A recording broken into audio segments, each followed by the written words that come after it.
Veg ডাল বানানোর জন্য এখানে 200 গ্রাম মুগ ডাল নিয়ে শুকনো কড়ায় ভালো করে ভাজা ভাজা করে নিয়ে এবার নামিয়ে পরিষ্কার জলে ভালো করে ধুয়ে কড়ায় জল গরম করে ডালটাকে 80% মতো সেদ্ধ করে নিলাম।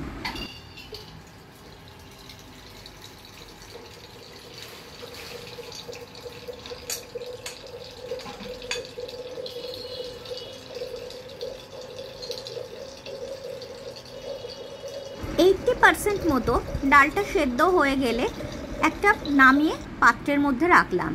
কড়াই তেল গরম করে নিয়ে, এখানে সাদা তেল ইউজ করেছি, গরম করে নিয়ে একটা শুকনো লঙ্কা, 1 চিমটে হিং আর একটু জিরে ফোড়ন দিয়ে একটু নাড়াচাড়া করে নিয়ে ছোট ছোট টুকরো করে কেটে রাখা গাজর, বিনস, ক্যাপসিকাম দিয়ে ভালো করে ভাজা ভাজা করতে হবে।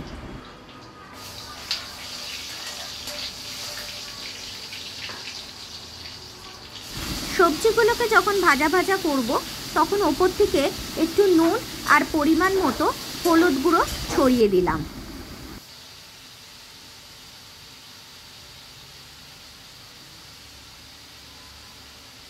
সবজিগুলো ভাজার সময় 1 মুঠো কিশমিশ আর কাজু বাদাম দিয়ে দিয়েছিলাম।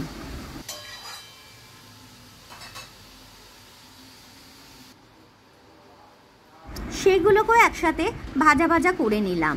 সব কিছু সবজি ভাজা ভাজা হয়ে গেলে এবার সেদ্ধ করা ডালটা দিয়ে দিতে হবে।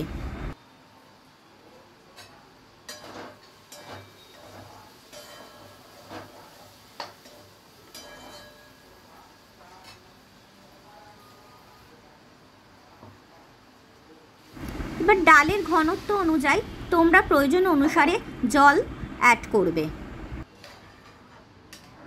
সবজির সাথে ডালটা ভালো করে নাড়াচাড়া করার পর ওপর থেকে 1 চা চামচ আদা বাটা দিলাম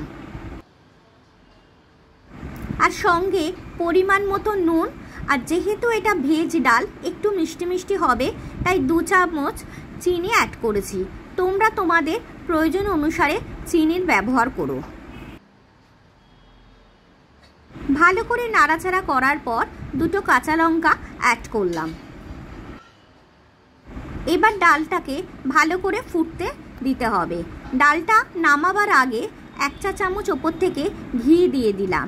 গরম গরম ভাতের সাথে 1 বাটি গরম গরম ডাল জমে যাবে। এই রকম সবজি ডাল রুটির সাথেও ভালো লাগবে। যদি রেসিপিটা ভালো লাগে তাহলে please like, comment, share, subscribe করে দিও আর পাশে থেকো বন্ধুরা।